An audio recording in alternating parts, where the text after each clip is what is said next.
క్రైస్తవులలో అనేక మంది క్రీస్తును ప్రకటిస్తున్నామన్న పేరుతో సువార్త ప్రకటన చేసే విధానం రాకపోవటం వల్ల ఇతర నమ్మకాలలోనికి వెళ్ళి క్రైస్తవ్యాన్ని అవహేళన చేసే కార్యక్రమాలు ఈరోజు సమాజంలో జరుగుతున్నవి. ఎందుకు అంటే సువార్తను నమ్మి సువార్తను ఎలా ప్రకటించాలో సరిగా వీరికి తెలియకపోవటమే అందుకు ప్రధానమైన కారణం. అంతకుముందు తిరుపతిలో కూడా క్రైస్తవుల మీద కేసులు నమోదయ్యాయి.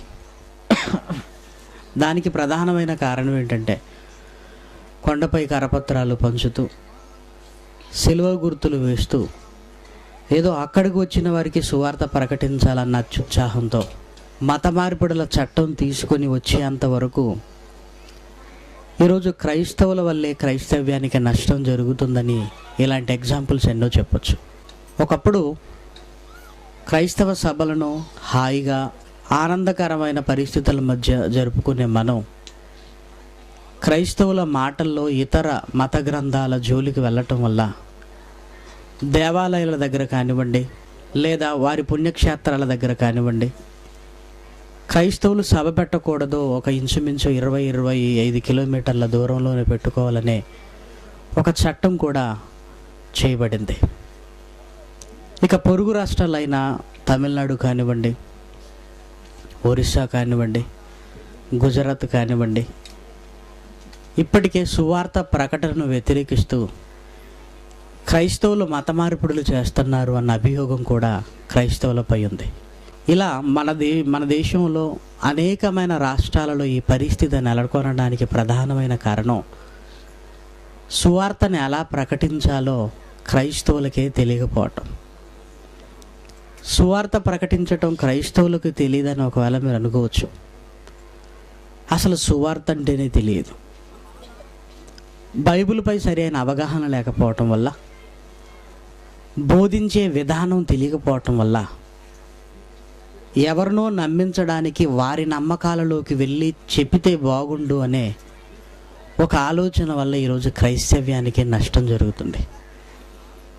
కాబట్టి ప్రప్రథమంగా Bible open city India international ఆధ్వర్యంలో డిబిటిహెచ్ ఫస్ట్ ఇయర్ వారి కొరకే ఈ లెసన్ పెట్టడం వల్ల ముఖ్య ఉద్దేశం ఏంటంటే వాక్యాన్ని ప్రకటించే విధానం అనేది ప్రతి క్రైస్తవుడికి ప్రారంభంలోనే తెలియాలి. వాక్యాన్ని ప్రకటించటం అనేది మన బాధ్యత. యేసుక్రీస్తు మరణించి తిరిగి లేచిన తరువాత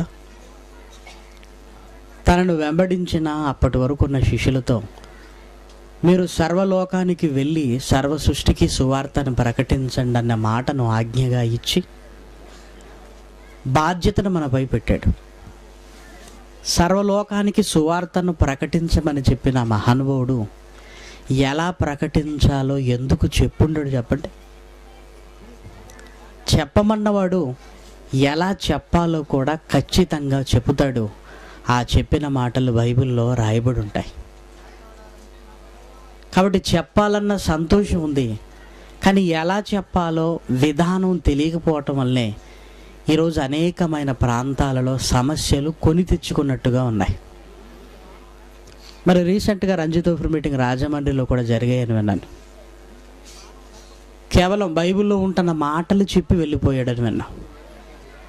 ఇంతకుముందు మాటికి వేదాలలోనికి వెళ్ళిన అతను ఎప్పుడైతే ఒక కేసు ఒక గొడవగా మారిందో కేవలం బైబిల్లో ఉంటున్న మాటలే ప్రస్తావించి మిగిలిన మతాల జోలికి వెళ్లకుండా సభలు ముగించుకుని వెళ్ళిపోయినట్టుగా విన్నాం. ఇదే తెలివితేటలు ముందుంటే బాగుండు కదా. అంటే సమస్య వచ్చిన తర్వాత సరిదిద్దుకుంటున్నారే తప్ప ముందుగానే దేవుడు రాయించిన 66 పుస్తకాలలో మాటల వల్ల మనిషి సరిదిద్దబడాలి. అలాంటప్పుడు సమస్యలు ఉండవు, సువార్త ప్రకటన వేగాన్ని పుంజుకుంటుంది. కాబట్టి సువార్త ప్రకటించే బాధ్యత కలిగిన మనందరికీ ఈ పాఠం అనేది చాలా చాలా ప్రాముఖ్యమైంది. కాబట్టి సువార్తను ఎలా ప్రకటించమని దేవుడు చెప్పాడు, యేసుక్రీస్తు సువార్తను ఎలా ప్రకటించాడు, యేసుక్రీస్తు మరణ సమాధి పునరుత్థానముల అనంతరం శిష్యులు ఎలా సువార్త ప్రకటించారు, సువార్త ప్రకటనలకు ఎగ్జాంపుల్గా వేటిని తీసుకోవాలి? వేదాలను తీసుకోవాలా, లేదా ఇతర మతాల గ్రంథాలను తీసుకోవాలా? ఇవన్నీ కూలంకషంగా లేఖనాల పరిశోధనలో ఆలోచించే ఒక మంచి అవకాశం అండి. ఇక్కడికి మీరు వచ్చారంటే తిరిగి ప్రయాణమై వెళ్ళిపోయే రోజు కేవలం మీరు తెచ్చుకున్న లగేజ్తోనే కాదు, అపారమైన జ్ఞాన నిధిని మీరు తీసుకొని వెళ్ళాలి. కారణం ఏంటంటే ఈ 10 రోజులు ఒక యజ్ఞం, ఒక తపస్సు. ఎంతో విలువైన సమాచారాన్ని ఇక్కడ నుంచి మీరు తీసుకొని వెళితే ఈ లేఖనాల పరిశోధన ఎప్పుడు మీ జీవితంలో గుర్తుండిపోతుంది. కాబట్టి మన సిలబస్లో ఇది ఒక పాఠంగా ఉండటం, జయశాలి గారి సువార్త ప్రకటనలో ఎంత చక్కగా ఈరోజు సమాజాన్ని మెప్పించి రాగలుగుతున్నారో మీ అందరికీ తెలిసిన విషయమే. కాబట్టి బైబిల్లో ఏమి రాయబడింది ఈ విషయాల పట్ల? ఆదికాండం నుంచి ప్రకటన గ్రంథం వరకు ఈ 66 పుస్తకాలలో దేవుడు ఎలా చెప్పమన్నాడు, ఎందుకు చెప్పమన్నాడు, ఇవన్నీ బాగా జాగ్రత్తగా మనం ఆలోచించాలి. ఎందుకంటే వరంగల్ పరిసర ప్రాంతాల్లో ఒక బోధకుడు సువార్తకు వెళ్ళి 4 కూడల మధ్య చౌరస్తా అంటాం కదా, అక్కడ ఒక మీటింగ్ పెట్టి వారు నమ్ముతున్న విగ్రహాల విషయాన్ని ఎత్తి బైబిల్లో రాయబడిన సందర్భాలను తీసుకొని వాళ్ళని గాయపరిచే విధంగా మాట్లాడటం, చివరికి వాళ్ళ చేత దెబ్బలు తినటం. ఇదిగో దేవుడు సేవకు వెళ్ళి నేను దెబ్బలు తిన్నానని గొప్పగా చెప్పుకోవటం, ఇవన్నీ అక్కడక్కడ అప్పుడప్పుడు కనపడుతూనే ఉంటాయి. ఏ సందర్భాన్ని తీసుకున్నాడంటే కీర్తనల గ్రంథము 115వ అధ్యాయము 4వ వచనాన్ని దయచేసి చూడండి.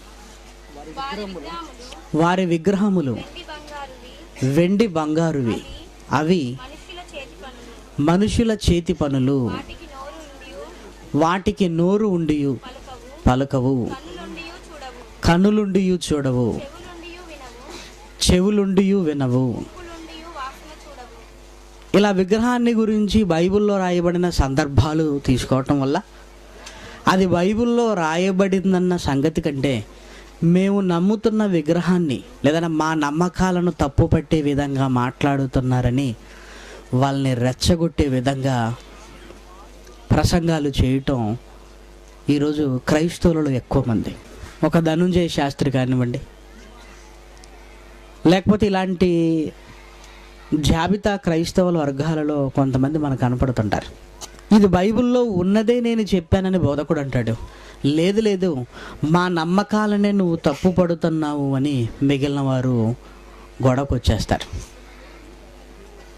ఇలాంటి సందర్భాలు చెప్పినందుకే ఒకసారి రంగారెడ్డిలో రంజితోఫిర్ని కొట్టడం జరిగింది. మనమేమనుకుంటున్నాం, బైబిల్లో ఉన్నదే చెబుతున్నాం కదా అనుకుంటున్నాం. అసలు బైబిల్లో ఉన్నది చెబితే ఎందుకు సమస్యలు వస్తాయి? చెప్పి సమస్యలు తెచ్చుకోమని యేసుక్రీస్తు ఎక్కడా చెప్పలేదు.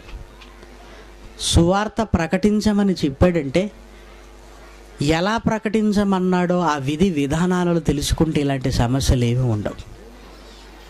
ఎందుకంటే వారి విగ్రహానికి కన్నులున్నవి చూడవు, కానీ ఆ విగ్రహాన్ని నమ్ముతున్న వారికి కన్నులున్నాయి, వాళ్ళు చూస్తారు. ఆ విగ్రహానికి చెవులున్నా వినవు, కానీ దాన్ని నమ్ముతున్న వారికి చెవులున్నాయి, వింటారు. మనం దాని గురించి మాట్లాడుతున్నాం అనుకుంటే వాటిని నమ్ముతున్న వారికి ఇవన్నీ ఉన్నాయి, ఇవన్నీ పనిచేస్తాయి. కాబట్టి ఇలాంటి గొడవల మధ్య మరోసారి ఆ ప్రాంతానికి సువార్త ప్రకటించడానికే అవకాశం అనేది దొరకదు. అందుకే ఈ మధ్య కాలంలో ఎక్కువసార్లు క్రైస్తవ భక్తి సభల కోసం గ్రౌండ్ పర్మిషన్కు మనం వెళితే ఇవ్వటానికి ఒక 10 సార్లు ఆలోచించవలసిన పరిస్థితి ఎందుకు ఏర్పడిందంటే, ఇదిగో వీరి మాటలు ఇతరులను గాయపరిచేలా ఉంటాయి. దీనివల్ల ఏమైనా సమస్యలు వస్తాయేమని మన గురించి ఆలోచిస్తున్నారంటే, క్రైస్తవుడు సమాజంలో సమస్యలను పరిష్కరించేవాడుగా లేడు, సమస్యలను సృష్టించేవాడుగా ఉన్నాడు. ఇది క్రైస్తవ్యానికే కలంకం. మరి ఇక్కడ బైబిల్లో రాయబడింది కదా అంటే రాయబడింది సందర్భం ఏంటో, సన్నివేశం ఏంటో, ఎవరితో మాట్లాడుతున్నారో ఇవన్నీ ఆలోచించకపోతే బైబిల్లో ఉంది కదా అని నువ్వు మాట్లాడటం ప్రారంభిస్తాయి సమస్యలు కొని తెచ్చుకున్న వారంగా మారిపోతాం. మరి బైబిల్లో ఉంటున్న ఈ సందర్భాన్ని దావీదు గారు ఇశ్రాయేలులతో మాట్లాడుతున్న మాట. ఇశ్రాయేలులు కూడా ఐగుప్తీయుల వలె విగ్రహారాధనకు మల్లుతున్నప్పుడు దావీదు తన వారితో మీరెందుకు నమ్ముతున్నారని తన వారితో చెప్పిన మాటే తప్ప అన్యజనులను ఉద్దేశించి ఇశ్రాయేలులతో దేవుడు చెప్పిన మాట కానే కాదు. వీరు విగ్రహారాధన వైపుకు మల్లుతుంటే మీరెందుకు మల్లుతున్నారు అని వారి విగ్రహాన్ని గురించి తనవారైన ఇశ్రాయేలీలకు చెప్పిన మాట. అప్పుడప్పుడు మన పిల్లలకు జాగ్రత్త చెప్పుకుంటాం మనం, నువ్వు వాడితో ఎందుకు తిరుగుతున్నారో వాడు మంచోడు కాదు కదా అని మన వాళ్ళతో చెప్పుకుంటాం మనం. వాడు మంచోడు కాదన్న మాట తీసుకెళ్ళి వాళ్ళ ఇంట్లోనే చెప్పామనుకోండి గొడవలు అయిపోతాయండి. అంటే క్రైస్తవ్యంలో ఉండి విగ్రహారాధన వైపుకి ఎవరైనా వెళితే నువ్వెందుకు వెళ్ళావు, ఆ విగ్రహం గురించి నీకు తెలియదా అని క్రైస్తవ్యంలో నుంచి విగ్రహారాధన వైపుకు మళ్ళిన వారికి చెప్పవలసిన మాటలను సరిగ్గా వీళ్ళు ఎక్కడికి తీసుకెళ్ళి చెప్తున్నారు? నమ్ముతున్న వారి నమ్మకాలలోనికి వెళ్ళి చెప్పటం వల్లే ఈ సమస్యలు వస్తున్నాయి.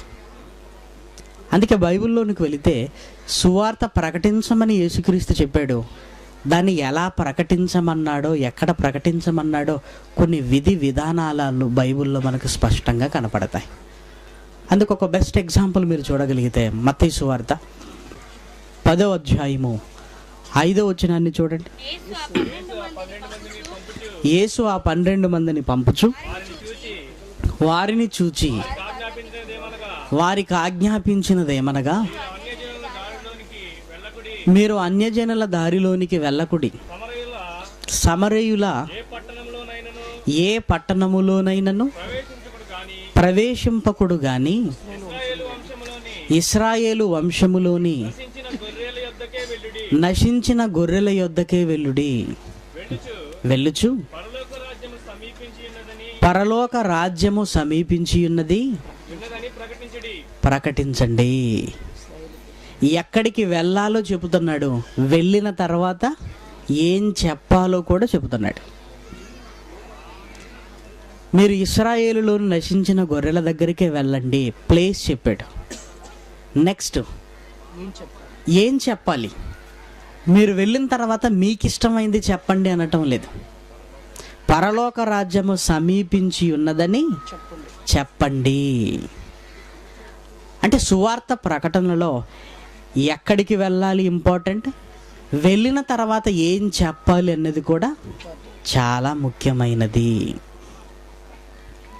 అంటే ప్రారంభంలోనే యేసుక్రీస్తు సువార్త ప్రకటనకు పంపుతూ శిష్యులకు చెబుతున్న జాగ్రత్తలు మీరు చూడండి. ఇక ముగింపులోనికి రాగలిగితే సర్వ సృష్టికి వెళ్ళమన్న ఆయన వెళ్ళిన తర్వాత ఏం చెప్పాలో ఎందుకు చెప్పడు అంటే ఖచ్చితంగా సువార్త ఎలా ప్రకటించాలో బైబిల్లోనే రాయబడి ఉంది. ఎవరికి ఇష్టానుసారంగా వాళ్ళు ప్రకటించటం కాదు. బైబిల్లో ఎలా ప్రకటించమన్నాడో బైబిల్ను పాటించి బైబిల్కు లోబడి చెప్పటం అనేది చాలా ప్రాముఖ్యమైనది. కాబట్టి సువార్త అనగానేమి, దాన్ని ఎలా ప్రకటించాలో క్షుణ్ణంగా మనకు అర్థమైతే సమాజంలోనికి వెళ్ళి అనేక మందిని సత్యం వైపు మనం మళ్లించగలం. కాబట్టి ముందుగా సువార్త అనగా ఏంటో డెఫినేషన్, దాని వివరణకు సంబంధించిన కొన్ని మాటలు బైబిల్లో మనం చూడగలిగితే కొరింథీయులకు రాసిన మొదటి పత్రిక 15వ అధ్యాయము 3వ వచనాన్ని దయచేసి చూడండి. నాకివ్వబడిన ఉపదేశమును మొదట మీకు అప్పగించితిని, అదేమనగా లేఖనముల ప్రకారము క్రీస్తు మన పాపముల నిమిత్తము మృతి పొందెను, సమాధి చేయబడెను, లేఖనముల ప్రకారము 3వ దినమున లేపబడెను. పౌలు గారు కొరింథీ పట్టణంలో ఉంటున్న దేవుని పిల్లలను ఉద్దేశించి, నేను మీకు సువార్త ప్రకటించాను. నేను ప్రకటించిన సువార్త మీకు తెలుసు, క్రీస్తు యొక్క మరణ సమాధి పునరుత్థానములు అన్నాడు. అంటే క్రీస్తు మరణ సమాధి పునరుత్థానములను గురించిన బోధ లేదా వాక్యము సువార్త. సువార్త ప్రకటించటం అంటే క్రీస్తును గురించిన మహాజ్ఞానాన్ని సమాజానికి తెలియచేయటం. అలాని తప్పనిసరి యేసుక్రీస్తు మరణ సమాధి పునరుత్థానముల గురించి చెబితేనే సువార్త, బైబిల్లో రాయబడిన ఇంకా కొన్ని విషయాలను తీసుకుంటే అది సువార్త కాదు అనే అభిప్రాయం కూడా చాలామందికి ఉందండి. మిగిలిన వారు అంటుంటారు, మరి జయశాలి గారి బోధల్లో జ్ఞానం ఉంది కానండి సువార్త లేదండి అని వాపోతుంటారు. అంటే జ్ఞానం వేరు సువార్త వేరు అని వారు అనుకోవటమే. అంటే సువార్త అనగానే కేవలం ఏమనుకున్నారంటే యేసుక్రీస్తు మరణ సమాధి పునరుత్థానముల గురించి చెప్పటమే సువార్త అన్నారు. సువార్త అంటే ఇది కూడా, కానీ కేవలం ఇది చెప్పితేనే సువార్త అనుకుంటే చాలా పొరపాటు. ఎందుకంటే సువార్తకు సంబంధించిన మరొక డెఫినేషన్ మీరు చూడగలిగితే పేతురు గారు రాసిన మొదటి పత్రిక 1వ అధ్యాయము 24వ వచనాన్ని దయచేసి చూడండి. సర్వ శరీరులు గడ్డిని పోలిన వారు, వారి అందమంతయు గడ్డి పువ్వు వలె ఉన్నది. గడ్డి ఎండును, దాని పువ్వు రాలును. అయితే ప్రభు వాక్యము ఎల్లప్పుడూ నిలుచును. మీకు ప్రకటింపబడిన సువార్త ఈ వాక్యమే. అంటే వాక్యమే సువార్త. వాక్యం అనగానే ఇప్పుడు ఆది కాండం నుంచి ప్రకటన గ్రంథం వరకు మనం ఏమని పిలుచుకుంటున్నాం? లేఖనాలు, వాక్యము. ఇక్కడ పేతురు గారు పరిశుద్ధాత్మ ప్రేరణతో రాస్తున్న నిర్వచనాన్ని చూడండి. వాక్యమే సువార్త. అంటే 66 పుస్తకాలలో ఏ మాటను తీసుకొని దేవుని వైపుకు మనిషిని మళ్ళించాలనుకున్నా సువార్త ప్రకటించడమే అవుతుంది. అంటే యేసుక్రీస్తు మరణ సమాధి పునరుత్థానముల గురించి ఖచ్చితంగా చెప్పాలి అన్న రూల్ ఏమీ లేదు. అలాని చెప్పొద్దని కాదు, చెప్పాలి. అలాని ఇది చెప్పితేనే సువార్త అనుకోకూడదు. ఈ 66 పుస్తకాలలో ఏ మాటను తీసుకొని మనిషిని దేవుని వైపుకు తీసుకొని రావటానికి మనం చెబుతున్న ప్రతి మాట సువార్తే అవుతుంది. ఇంకా కొంచెం మీకు కన్ఫ్యూజన్గా ఉండగలిగితే మార్కు సువార్త 1వ అధ్యాయము 14-15 వచనాలు చూడండి. యోహాను చెరపట్టబడిన తరువాత యేసు కాలము సంపూర్ణమై ఉన్నది, దేవుని రాజ్యము సమీపించి ఉన్నది, మారు మనసు పొంది సువార్తను నమ్ముడని చెప్పుచు. యోహాను గారు చెరపట్టబడిన తర్వాత యేసుక్రీస్తు సువార్త ప్రకటించినట్టుగా మార్కు సువార్తలో మనకు కనపడుతుంది. ఒకవేళ సువార్త అనగానే యేసుక్రీస్తు మరణ సమాధి పునరుత్థానములే అయితే యేసుక్రీస్తు సువార్త ప్రకటిస్తున్న ఈ సందర్భాన్ని చూడండి. అప్పటికి యేసుక్రీస్తు మరణించను లేదు, యేసుక్రీస్తు సమాధి చేయబడును లేదు, తిరిగి లేవను లేదు. ఈ 3 జరగక మునిపే యేసుక్రీస్తు సువార్త ప్రకటించినట్టుగా ఇదిగో బైబిల్లో రాయబడింది. ఈ 3 జరగక మునిపే సువార్త ప్రకటించినట్టుగా రాయబడిందంటే సువార్త ప్రకటనలో యేసుక్రీస్తు చెప్పినది ఏంటన్నమాట? వాక్యము. వాక్యాన్ని ప్రకటిస్తున్నాడు.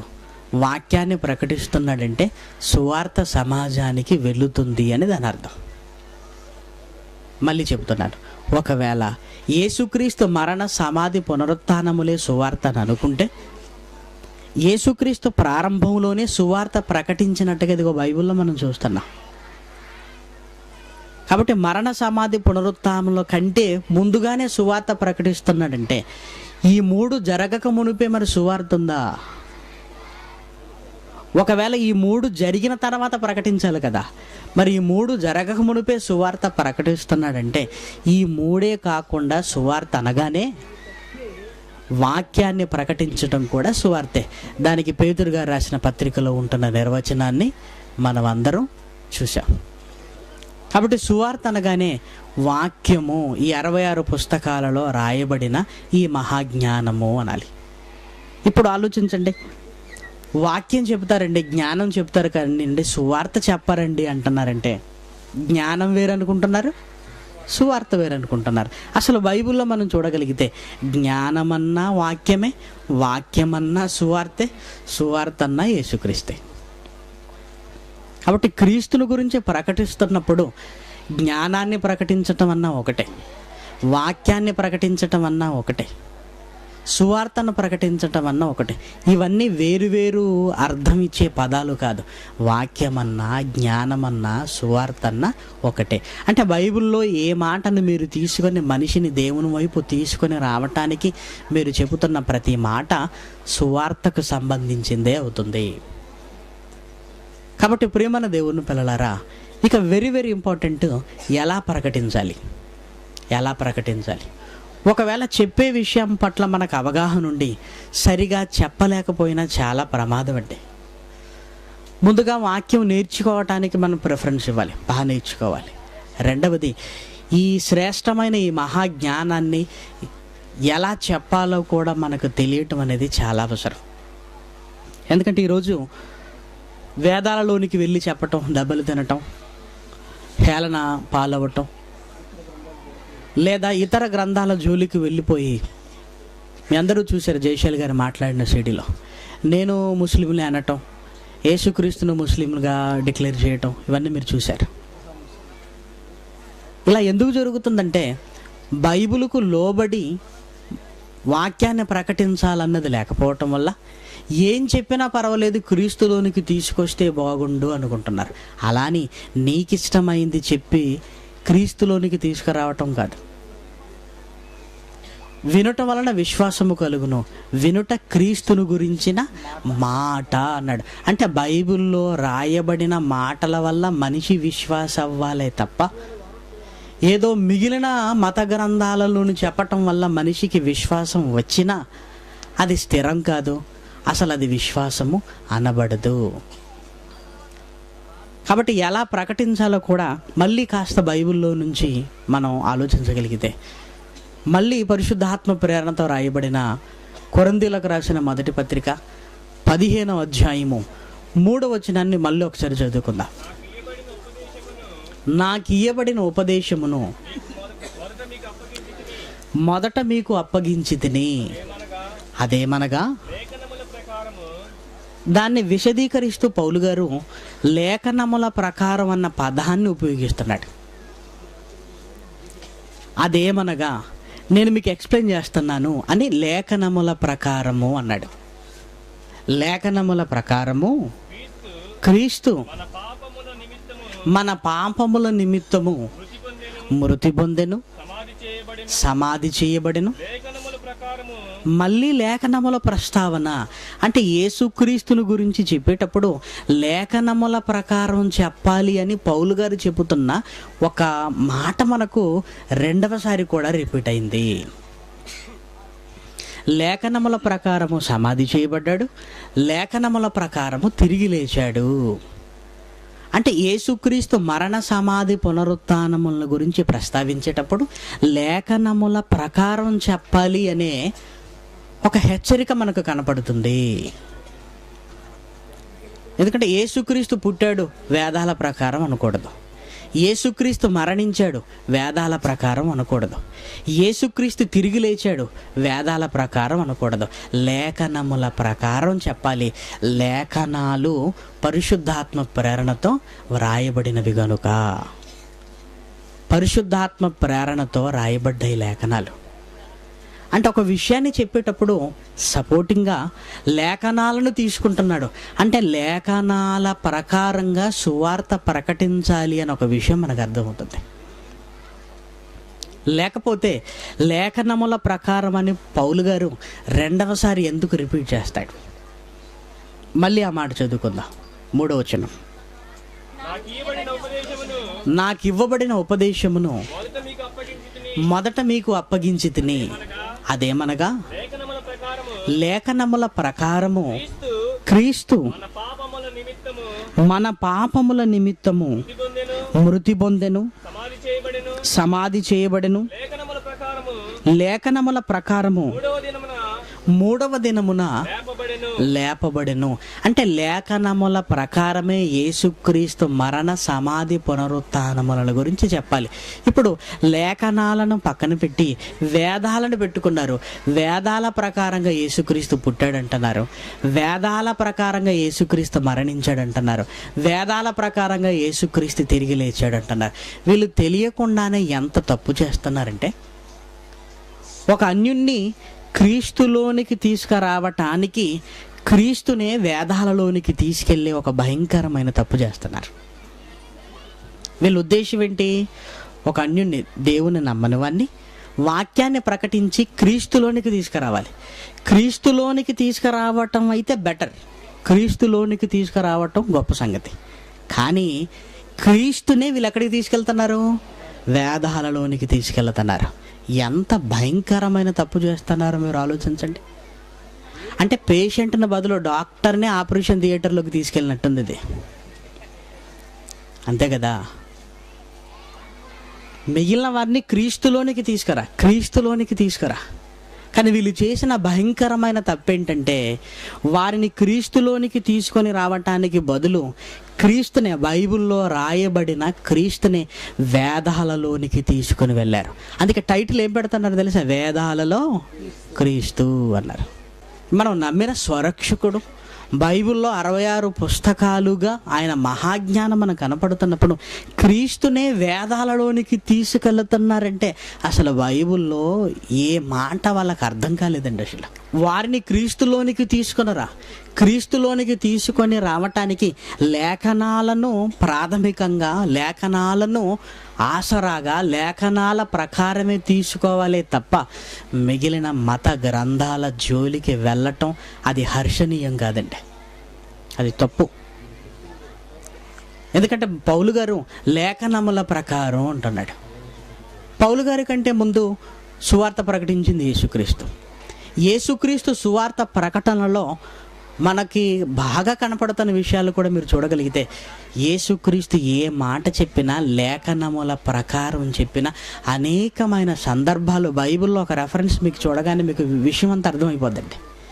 యేసుక్రీస్తు ఏ మాటను తీసుకున్నా లేఖనాల ప్రకారం చెప్పాడే తప్ప, ఇదిగో నా గురించి వేదాల్లో రాయబడిందని యేసుక్రీస్తు చెప్పలేదు సుమా, యేసుక్రీస్తు చెప్పలేదు. కాబట్టి సువార్తకు ప్రారంభం క్రీస్తు అయితే, యేసుక్రీస్తు సువార్త ప్రకటనలో లేఖనాలను ఎలా ప్రాముఖ్యంగా తీసుకున్నాడో కొన్ని రెఫరెన్స్లు మనం చూడగలిగితే, మత్తయి సువార్త 3వ అధ్యాయము మొదటి 3 వచనాలు దయచేసి చూడండి. ఆ దినముల యందు బాప్తిసమిచ్చి యోహాను వచ్చి, పరలోక రాజ్యము సమీపించి ఉన్నది, మారు మనసు పొందుడని యూదయ అరణ్యములో ప్రకటించుచుండెను. ప్రభు మార్గమును సిద్ధపరచుడి, ఆయన త్రోవలు సరాలము చేయుడని అరణ్యములో కేకవేయు ఒకని శబ్దము అని ప్రవక్త అయిన యెషయా ద్వారా చెప్పబడిన వాడితడే. యోహాను గురించిన ప్రస్తావన తీసుకుంటూ లేఖనములో రాయబడిన ప్రస్తావన కనపడుతుంది అని యెషయా గారు రాశారు. అంటే యోహాను గారిని గురించి మనకి ఎలా ఇంట్రొడ్యూస్ చేస్తున్నారు, పరిచయం చేస్తున్నారు? లేఖనములో వ్రాయబడిన ప్రకారంగా. అందుకే యేసుక్రీస్తు ఎక్కడ మాట్లాడుతున్నా లేఖనముల ప్రకారం అన్న మాట బైబిల్ అంతటిలో మీకు కనపడుతుందండి. ఇంకో మాట చూడండి, మత్తయి సువార్త 12వ అధ్యాయము 16-17 వచనాలు. ఆయన వారినందరినీ స్వస్థపరిచి తన్ను ప్రసిద్ధి చేయవద్దని వారికి ఆజ్ఞాపించెను. ఈ మాటలు చెప్పిన తర్వాత యేసుక్రీస్తు ఈ మాటలు ఎందుకు చెబుతున్నాడో లేఖనాలలో రాయబడిన ఒక రెఫరెన్స్ని మళ్ళీ కోడ్ చేస్తున్నాడు. అని ప్రవక్త అయిన యెషయా ద్వారా చెప్పినది నెరవేరునట్లు. అంటే ఈయన ఒక విషయాన్ని చెబుతూ లేఖనాలలో రాయబడిన ఒక విషయాన్ని కోడ్ చేస్తున్నాడు. ఇదిగో యెషయా గారు చెప్పారు కదా అని. అంటే లేఖనముల ప్రకారం మాట్లాడుతున్నాడు యేసుక్రీస్తు. ఇంకా చూడండి, మత్తయి సువార్త 13వ అధ్యాయము 13-15 వచనాలు. 13వ అధ్యాయము 13-15. ఇందు నిమిత్తము నేను ఉపమాన రీతిగా వారికి బోధించుచున్నాను. ఈ ప్రజలు కనులారా చూచి చెవులారా విని హృదయముతో గ్రహించి మనసు త్రిప్పుకొని నా వలన స్వస్థత పొందకుండానట్లు వారు హృదయము కొవ్వినది, వారి చెవులు వినుటకు మందములైనవి, వారు తమ కన్నులు మూసుకొని ఉన్నారు గనక మీరు వినుట మట్టుకు విందురే గాని గ్రహింపనే గ్రహింపరు, చూచుట మట్టుకు చూతురు గాని ఎంత మాత్రము తెలుసుకొనరు అని యెషయా చెప్పిన ప్రవచనము వీరి విషయమై నెరవేరుతున్నది. మళ్ళీ యెషయా గారి మాటల్ని కోడి చేస్తున్నాడు. అంటే యేసుక్రీస్తు ఏది మాట్లాడుతున్నా లేఖనముల ప్రకారం వివరిస్తున్నాడు. ఇంకా చూడండి, మత్తయి సువార్త 15వ అధ్యాయము 6-7 వచనాలు. మత్తయి సువార్త 15వ అధ్యాయము 6-7 వచనాలు. మీరు మీ పారంపర్యాచార నిమిత్తమై దేవుని వాక్యమును నిరర్ధకము చేయుచున్నారు. వేషధారులారా, ఈ ప్రజలు తమ పెదవులతో తన్ను గనపరుచుదురు గాని వారి హృదయము నాకు దూరముగా ఉన్నది. మనుషులు కల్పించిన పద్ధతులు దేవోపదేశములని బోధించుచు వారు నన్ను వ్యర్థముగా ఆరాధించుచున్నారు అని యెషయా మిమ్మును గురించి ప్రవచించిన మాట సరియే. మళ్ళీ యెషయా గారి మాటను ప్రస్తావన తీసుకొస్తున్నాడు. ఇలా యేసుక్రీస్తు మరణ పర్యంతము వరకు, మరణించటానికి ముందు కూడా నేను దప్పికొనుచున్నాను, అంతటా లేఖనము నెరవేరునట్లు నేను దప్పికొనుచున్నాను. అంటే యేసుక్రీస్తు సువార్త ప్రకటన, వాక్యపు ప్రకటన ముందుగా రాయబడిన పాత నిబంధనల గ్రంథంలో ప్రవక్తల మాటలను తీసుకొని లేఖనాల ప్రకారంగా ఎక్స్ప్లెయిన్ చేశాడు, వివరించాడు.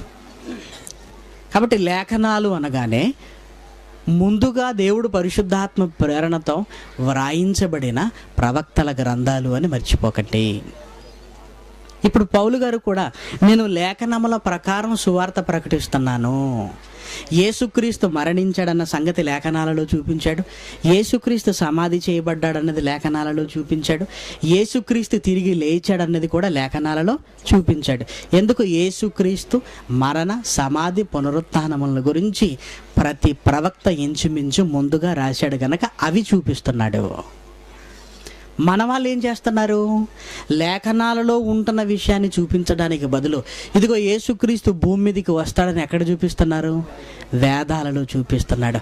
అక్కడే సమస్యలు పెరిగిపోతున్నాయి. అక్కడే సమస్యలను సృష్టించుకుంటున్నాం మనం. యేసుక్రీస్తుని గురించి లేఖనాలలో వ్రాయబడింది చెప్పటం వల్ల ఎలాంటి గొడవ ఉండదు. యేసుక్రీస్తు గురించి చెప్పటానికి మిగిలిన వారి నమ్మకాలలోనికి నువ్వు వెళితే అక్కడి నుంచి గొడవలు ప్రారంభమవుతాయి. సువార్త ప్రకటించటమే ఆటంకంగా మారిపోతుంది కనుక మిగిలిన వారి గ్రంథాల జోలికి వెళ్ళటం అనేది అది సరి అయిన పద్ధతి బైబిల్ ప్రకారంగా కాదు. ఒక వేదాలే కాదు, లేదా ఒక ఖురాన్ను కానివ్వండి, లేదా ఇంకేదైనా కానివ్వండి, వాటి జోలికి మనం వెళ్ళకూడదు.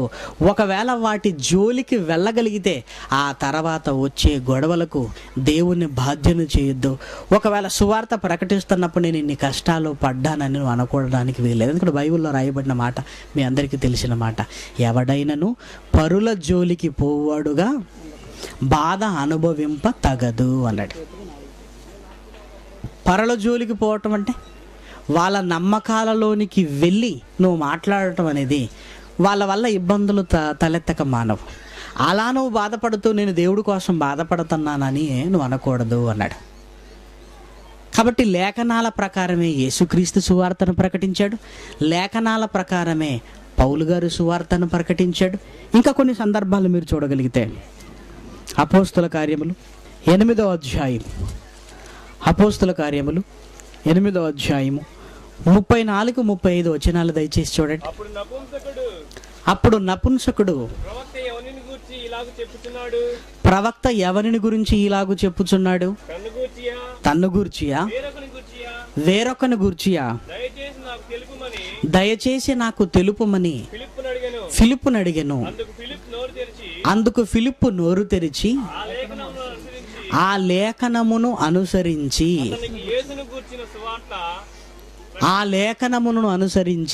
యేసును గురించిన సువార్తను ప్రకటించెను.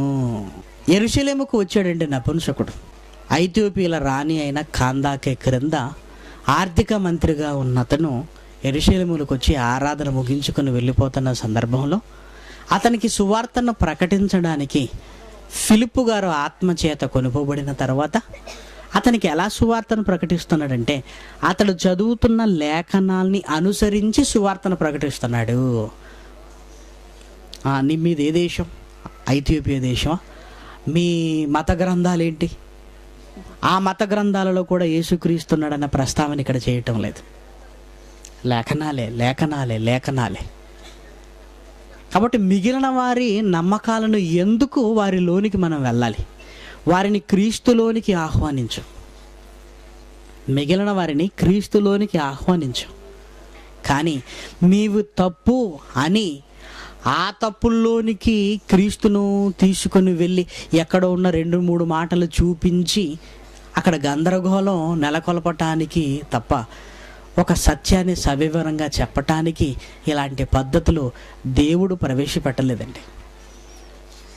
కాబట్టి ఫిలిప్పు ఆ లేఖనమును అనుసరించి సువార్తను ప్రకటించినట్టుగా మనకు కనపడుతుంది. ఇలా బైబిల్ అంతటిలో ఈ కాన్సెప్ట్తో, ఈ ఉద్దేశాన్ని మీరు కలిగి చూడగలిగితే ఎక్కడ సువార్త ప్రకటిస్తున్నా ప్రాథమికంగా లేఖనముల ప్రస్తావన ఖచ్చితంగా మనకు కనపడుతుందండి. ఇక పౌలు గారు సువార్త దండయాత్రలో ఆయన ప్రకటించిన విధానం కూడా చూడండి. అపోస్తుల కార్యములు 28వ అధ్యాయము 23వ వచనం. పౌలు గారికి ఒక దినము నియమించి అతను ఉంటున్న దగ్గరికి బసలోనికి అతని యొద్దకు అనేకులు వచ్చిరి. ఉదయం నుండి సాయంకాలము వరకు అతడు దేవుని రాజ్యమును గూర్చి పూర్తిగా సాక్ష్యమిచ్చుచు మోషే ధర్మశాస్త్రములో నుండి ప్రవక్తలలో నుండి సంగతులెత్తి యేసును గురించి వివరముగా బోధించుచు.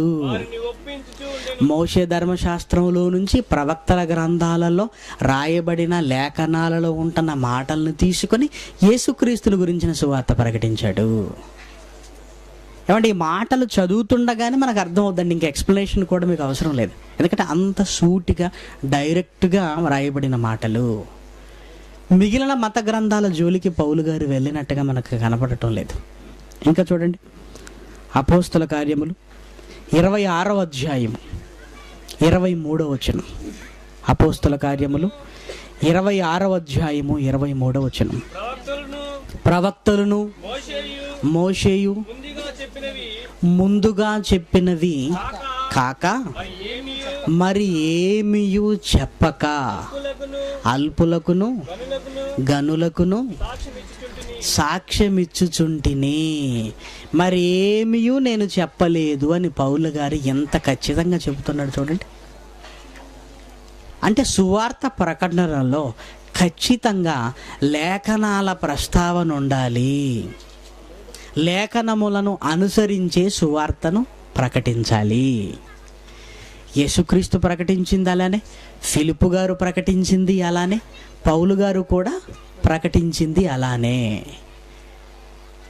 మరి ఈరోజు ఈ సమకాలీన బోధకులు ఏదో కొత్తదనం అంటూ వారికి సువార్తను ప్రకటించాలని వారి గ్రంథాలలోనికి వెళ్ళటం అంటే అది సమస్యల సుడిగుండంలో చిక్కుకోవటమే. అలాంటప్పుడు మీకు ఒక అనుమానం రావచ్చు. ఈరోజు ఎక్కువ మంది దాన్ని సమర్థించేవారు కూడా ఉన్నారు. ఎందుకంటే వారు బైబిల్ను నమ్మరు కదండి, లేఖనాలను నమ్మరు కదా. లేఖనాలను నమ్మని వారికి లేఖనాలలో నుంచి చూపిస్తే వాళ్ళు ఎలా బిలీవ్ చేస్తారు? వారు నమ్ముతున్న నమ్మకాలలోనికి వెళ్ళి చెబితే అప్పుడు నమ్ముతారు కదా అంటారు. అంటే ముళ్ళును ముళ్ళుతోనే తీస్తే బాగుండు అని. ముళ్ళును తీయడానికి ప్రయత్నం చేస్తే బాగుండు, ఉన్న ముళ్ళు అలానే ఉండి ఇంకో ముళ్ళు గుచ్చుకుంటే బాగుంటుందా? ఇది ముళ్ళును ముళ్ళుతో తీయటం కాదు, ఉంటున్న ముళ్ళు ఉండగానే ఇంకో ముళ్ళు గుచ్చుకోవటం లాంటిది. ఇలాంటి సామెతలు ఇక్కడ పనిచేయవు. ఈరోజు ఎక్కువ మంది అండి, ఈరోజు కొంతమంది విశ్వాసులు కూడా, ఎందుకంటే వీళ్ళ బోధన అభిమానించేవారు కూడా వారు నమ్మనప్పుడు ఎలా చెప్పగలమండి? వారు నమ్మనప్పుడు. అందుకే ఇశ్రాయేలీలకు ధర్మశాస్త్రం ఉంది, లేఖనాలు ఉన్నవి కనుక ఆ రోజు లేఖనాల ప్రకారంగా యేసుక్రీస్తుని బోధించారు. ఇప్పుడు అన్యజనులకు సువార్తను ప్రకటించాలి. వీరికి లేఖనాలనే నమ్మనప్పుడు వీళ్ళకి యేసుక్రీస్తుని గురించి చెప్పటానికి తప్పనిసరి వారి నమ్మకాల్లో తీసుకుంటే తప్పేంటి అని. అయినా ఏం చెప్పినా ఏంటంటే క్రీస్తులోనికి రావటం ముఖ్యం కదా అంటున్నారు. ఏం చెప్పినా ఏముందండి, క్రీస్తులోనికి వాళ్ళని తీసుకుని రావటమే కదా ముఖ్యం అనుకుంటున్నారు. కాబట్టి క్రీస్తులోనికి తీసుకుని రావటం ముఖ్యమే, కాదనటం లేదు. కానీ క్రీస్తులోనికి ఎలా తీసుకొని వస్తున్నావో అది కూడా ముఖ్యమే. అంటే ఏం చెప్పినా పర్వాలేదు అనుకునే ఒక మనసు వచ్చిందండి. ఒకవేళ ఏం చెప్పినా పర్వాలేదని నువ్వు అనుకుంటున్నావు, అదే దేవుడు అనుకుంటుంటే ఈ 66 పుస్తకాల జ్ఞాన గ్రంథం అసలు మనకు అవసరమే లేదు. ఏం చెప్పినా పర్వాలేదు అన్నప్పుడు 66 పుస్తకాలు ఇచ్చాడంటే దాని అర్థం ఏంటో చెప్ప, ఇదే చెప్పాలి అని. ఇది లేకపోతే ఏం చెప్పినా పర్వాలేదని దేవుడు అనుకోవచ్చు, కానీ ఇది ఇచ్చాడంటే ఇందులో ఉన్నది చెప్పమని ప్రత్యక్షంగా పరోక్షంగా మనతో చెప్పాడు కదా. అలాంటప్పుడు మరి మిగిలిన వారికి సువార్తను ప్రకటించటం వల్ల, నమ్మని వారికి ప్రకటించడం వల్ల మళ్ళీ బైబిల్లోని వెళ్ళగలిగితే, అన్యజనులకు అపోస్తులుగా నియమింపబడిన వాడు పౌలు గారని మర్చిపోకండి. అన్యజనులకు అపోస్తుడుగా నియమింపబడిన వారు పౌలు గారు. మరి పౌలు గారు అన్యజనులకు ఎలా సువార్తను ప్రకటించాడో బైబిల్లో చూస్తే మనం ఎలా అన్యజనులకు సువార్తను ప్రకటించాలి ఈజీగా మనకి తెలిసిపోతుంది. కాబట్టి పౌలు గారిని ఆశ్రయించి పౌలు గారు అన్యజనులకు ఎలా సువార్తను ప్రకటించాడో బైబిల్లో మీరు చూడగలిగితే అపోస్తుల కార్యములు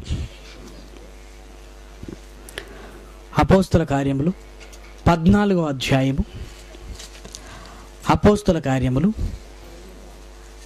14వ అధ్యాయము 14-15 వచనాలు దయచేసి చూడండి. అపోస్తులైన బర్నబాయు పౌలును ఈ సంగతి విని తమ వస్త్రములు చించుకొని సమూహములోనికి చొరబడి, అయ్యలారా, ఎందుకంటే పౌలు గారు బర్నబాలు వాక్యం చెప్పగానే వాళ్ళు అన్యజనులండి. అప్పటి వరకు బలులు ఇవన్నీ అర్పించిన వీరు వాక్యం చెప్పగానే ఆకర్షింపబడి వీళ్ళే దేవదూతలు మనుషు రూపంలో వచ్చారని వీళ్ళకే బలి ఇవ్వాలనుకుంటున్నప్పుడు ప్రయాసపడి ఆపేశారు. ఎందుకంటే మేము వాక్యం చెబుతున్నది మీరు వినండి, మమ్మల్ని ఎందుకు గొప్ప అంటున్నారు? చెప్పే మేము గొప్పవారం కాదు, మేము చెబుతున్నది గొప్ప సంగతి అని వాళ్ళకి వాక్యాన్ని పరిచయం చేసేటప్పుడు పౌలు గారు ఎలా మాట్లాడుతున్నారు చూడండి. ఇప్పుడు 15వ వచనం, అయ్యలారా, మీరెందుకు ఇలాగూ చేయుచున్నారు? మేము కూడా మీ స్వభావము వంటి స్వభావం గల నరులమే.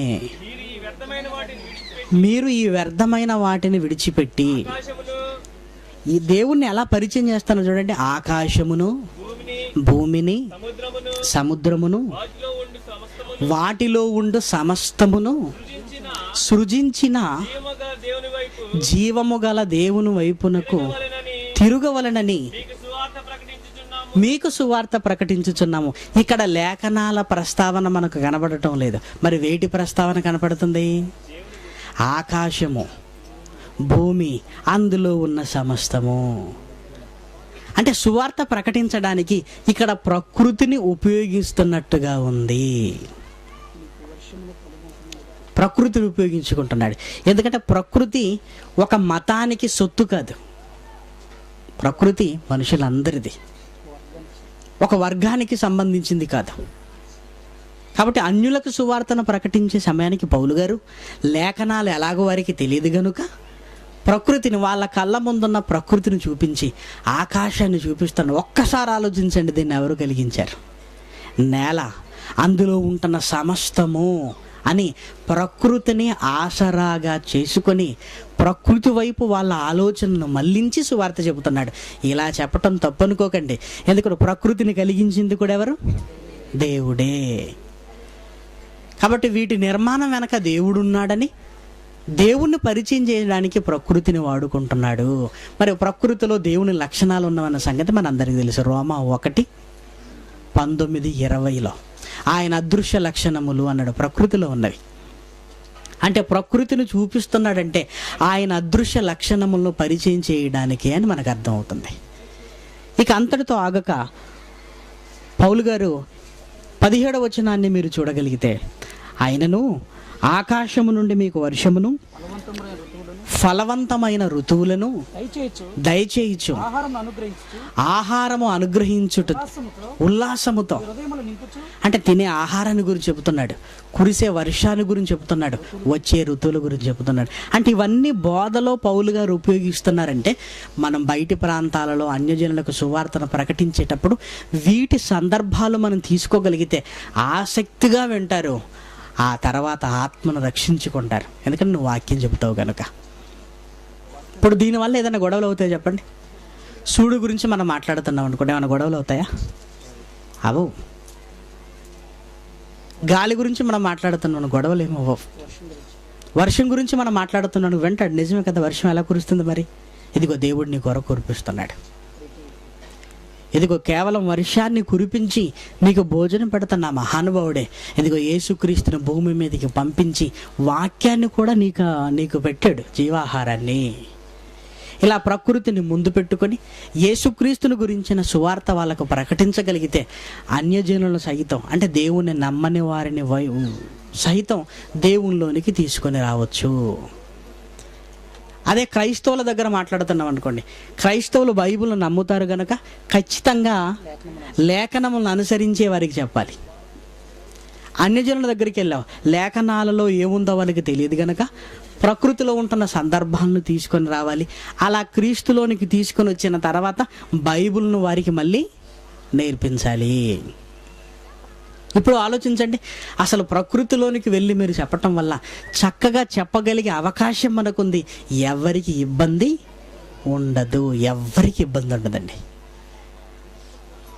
అన్యజనులకు అపోస్తలుడైన పౌలు గారే ఎంత చక్కగా ప్రకృతిలోనికి వెళ్ళి దేవుని మహాజ్ఞానం చెప్తున్నాడు చూడండి. అందుకే మన జనరల్ టైటిల్స్ ఎలా ఉంటాయండి పబ్లిక్ మీటింగ్లో మనం వెళ్ళినప్పుడు? మనిషి జన్మ ఎందుకు. అందుకే Bible open city India international ప్రసంగాలలో ఎక్కువ ప్రస్తావన ప్రకృతిని గురించి తీసుకోవటం మీ అందరికీ తెలుసు. చూసారా? ఎందుకంటే అన్యజనులకు వాక్యాన్ని వెళ్ళాలంటే బైబిల్లో ఇలా వెళ్ళటమే సరి అయిన విధానం అని చెప్పబడింది.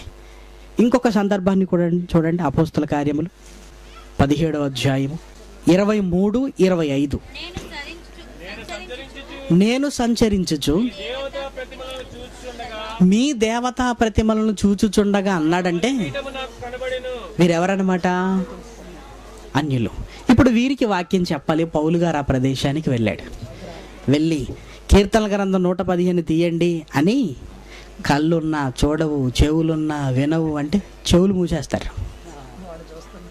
అక్కడ ఉంది బైబిల్లో ఈ మాటలు తీసాడు అనుకోండి, అక్కడ వాక్యం ప్రకటించటం కాదు కదా, వివాదాలు ఎక్కువైపోతాయి. అక్కడికి వెళ్ళిన తర్వాత పౌలు గారు వారికి వాక్యాన్ని ప్రకటించడానికి ఎంత తెలివిగా మాట్లాడుతున్నాడో మీరు చూడగలిగితే 25 చూడండి. ఆయన అందరికీ జీవమును ఊపిరిని సమస్తమును దయచేయువాడు గనుక తనకు ఏదైనను కొదవ ఉన్నట్టు మనుషుల చేతులతో సేవింపబడువాడు కాడు. అలాగే 24 కూడా చూడండి. జగత్తును అందలి సమస్తమును నిర్మించిన దేవుడు అన్నాడు. చాలండి.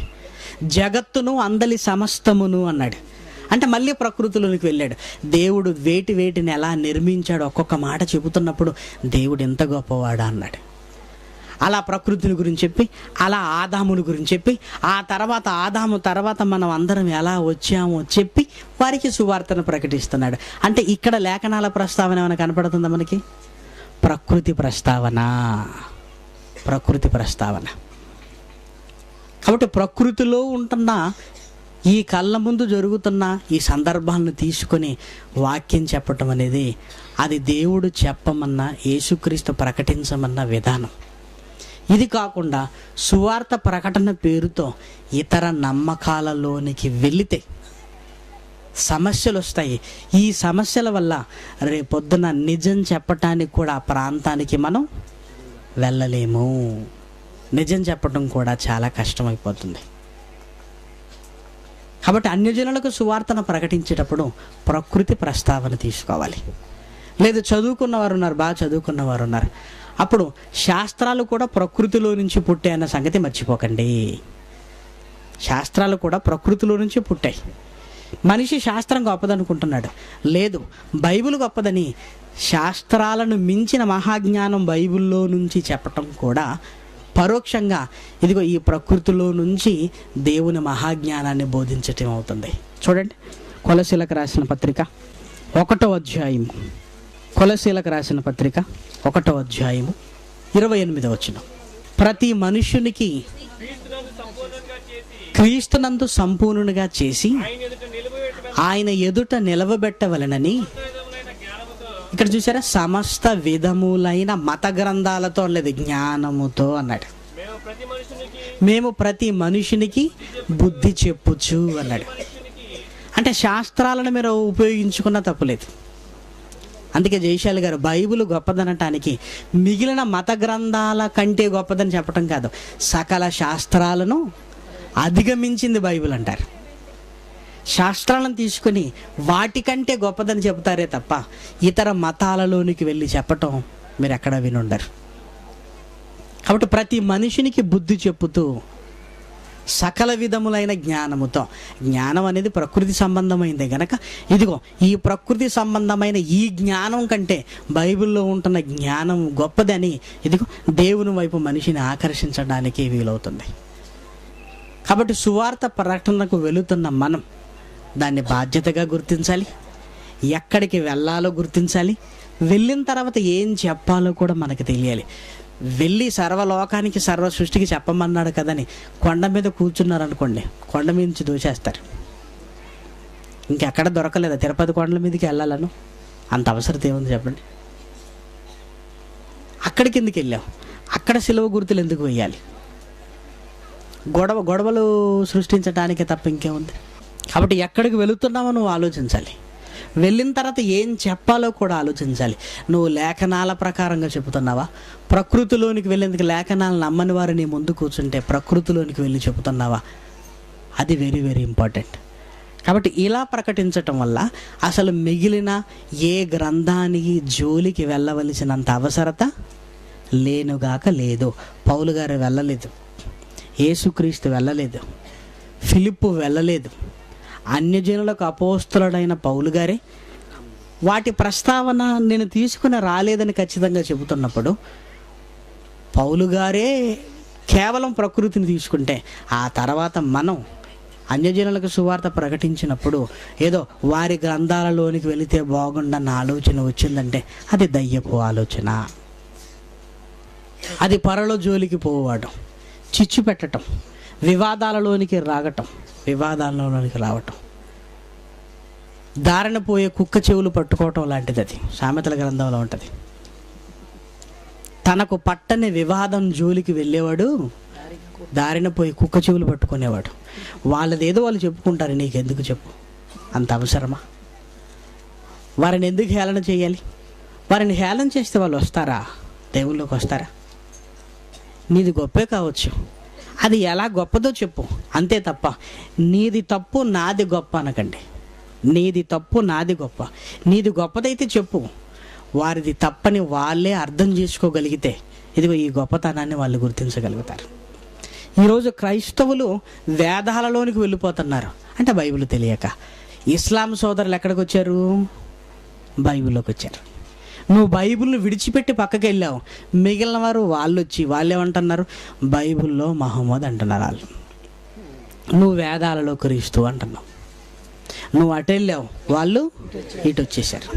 నువ్వు నీ దగ్గరే ఉంటే, నువ్వు బైబిల్లోనే ఉంటే ఎవరు నీ బైబిల్ జోలికి రారు, నువ్వు ఎవరి జోలికి వెళ్ళవలసినంత అవసరత లేదు. అంటే ఎక్కడుండేవారు అక్కడే ఉండి తన నమ్మకాన్ని చెప్పుకునే మంచి చట్టం మన దేశంలో ఉంది గనక దీన్ని గౌరవించి వాక్యానికి లోబడి సువార్త ప్రకటనను క్రైస్తవులకు చెప్పేటప్పుడు లేఖనాల ప్రస్తావన తీసుకోండి. ఒకవేళ అన్యజనులతోనే మీరు మాట్లాడవలసి వచ్చినప్పుడు ప్రకృతి ప్రస్తావన తీసుకోగలిగితే ఎక్కువ మంది దేవునిలోనికి ఆకర్షించి సువార్త వేగాన్ని పెంచి అనేక మందికి మరి మహాజ్ఞానాన్ని తెలియజేసే అవకాశం ఉంటుంది. ఇంకా మీకు ఏమైనా ప్రశ్నలు ఉంటే అడగండి. ఎందుకంటే పరీక్ష రాసేటప్పుడు మీ జ్ఞానం దయచేసి పెట్టకండి. ఎందుకంటే సువార్త ఎలా ప్రకటించాలో ప్రశ్నకి సరైన సమాధానం రాయలేదనుకోండి, మీరు ఇంకా బయటికి వెళ్ళిన తర్వాత మీరు చెప్పడం చాలా కష్టం అవుద్ది. కాబట్టి మీ పేపర్లన్నీ కలెక్ట్ చేసి ఎవరెవరు సరిగా రాయలేదో వాళ్ళందరినీ గుర్తుపెట్టి మళ్ళీ క్లాస్ అయినా పెడతాం. కానీ మీకు అనుమానం ఉంటే ఎన్నిసార్లు అయినా అడగండి. ఏమంటే ఇంతమంది ఉన్నాము ఏం చదువుతారని దయచేసి అనుకోకండి. ఖచ్చితంగా చదువుతారు. ఎందుకంటే ఇది వెరీ వెరీ ఇంపార్టెంట్. ఎందుకంటే మీరు బయటికి వెళ్ళి మహాజ్ఞానాన్ని చెప్పగలగాలంటే ఇది బాగా అర్థమైపోవాలి. కాబట్టి ఇంకా అనుమానం ఉంటే మీరు అడగొచ్చు. పరీక్షలు రాసేటప్పుడు మాత్రం చాలా జాగ్రత్తగా సువార్త అనగానేమి, దాన్ని ఎలా ప్రకటించాలి, ఎవరెవరికి ఎలా ప్రకటించాలి, ఒకవేళ వేదాల ప్రస్తావన తీసుకొస్తే ఎలాంటి సమస్యలు ఉంటాయి, బైబిల్ దాన్ని సమర్థించిందా, ఇలా మీరు మనసులో ముందే కొన్ని సైడ్ హెడ్డింగ్స్ పెట్టుకొని ఆ సైడ్ హెడ్డింగ్ ప్రకారంగా మీరు రాయగలిగితే అన్ని పాయింట్స్ మీరు రాయగలిగిన వారు అవుతారు. కాబట్టి పరీక్ష రాసేటప్పుడు చాలా జాగ్రత్తగా ఉండండి. అలానే మీరు భయపెట్టడం కాదు, ఈ విషయాలన్నీ మీరు సరిగ్గా రాయాలని మాత్రమే. ఒకవేళ మీరు రాయకపోతే మళ్ళీ ఈ పాఠాన్ని పెట్టి మళ్ళీ మీరు పరీక్ష రాయవలసిన పరిస్థితి ఏర్పడుతుంది. కాబట్టి ఇది మరి మీరు గమనించండి. ఇంకేమైనా ప్రశ్నలు ఉంటే కూడా మీరు అడగొచ్చు. సువార్త అనగానేమి, దానిని ఎలా ప్రకటించాలి. కాబట్టి బైబిల్కు లోబడి మరి ఈ కాన్సెప్ట్ మీకు అర్థమైంది అనుకోండి, ఇది చక్కగా మీరు రాయగలిగారు అనుకోండి, ఏదైతే మీరు రాశారో అదే సమాజానికి వెళ్ళి మీరు చెప్పగలరు. కాబట్టి అనుమానం ఉంటే మళ్ళీ మీరు అడగొచ్చు. ప్రార్థన చేసుకుందాం. దయగలిగిన మా కన్న తండ్రి, మీకు వందనాలు ఆయన. ఈ 2వ రోజు మొదటి పాఠంలో సువార్త ప్రకటన బాధ్యత అయితే ఎంత బాధ్యతాయుతంగా మీ పని చెయ్యాలో, మీ పనిని జరిగించడానికి కావలసిన మెలకువలు మీరు రాయించిన ఈ మహాజ్ఞాన గ్రంథం నుండి నేర్చుకున్నాం. వెన్న మీ పిల్లలు అర్థం చేసుకోగలిగి మీ కొరకు కష్టపడే భాగ్యాన్ని ఇవ్వమని మిమ్మల్ని అర్థిస్తున్నాం. మరి లేఖనాల పరిశోధనకు వచ్చిన మీ పిల్లలందరినీ దీవించండి, మంచి ఆరోగ్యాన్ని ఇవ్వండి. పాఠాలు చెప్తున్న లెక్చరర్స్కు తోడుగా ఉండండి, సమయోచితమైన జ్ఞానాన్ని ఇవ్వండి. మరి ఈ సెమినార్ భుజస్కంధాల మీద వేసుకొని నడిపిస్తున్న విశాఖపట్నం సంఘంలో ఉంటున్న ప్రతి ఒక్కరిని జ్ఞాపకం చేసుకుని మనం మిమ్మల్ని కోరుకుంటున్నాం. మరి ఈ మహాయాగాన్ని ప్రారంభించిన జయశైలి గారికి మంచి ఆయుష్ను, ఆరోగ్యాన్ని ఇవ్వమని కోరుతూ క్రీస్తు నామముని ప్రార్థన అడుగుతున్నాం తండ్రి. ఆమేన్.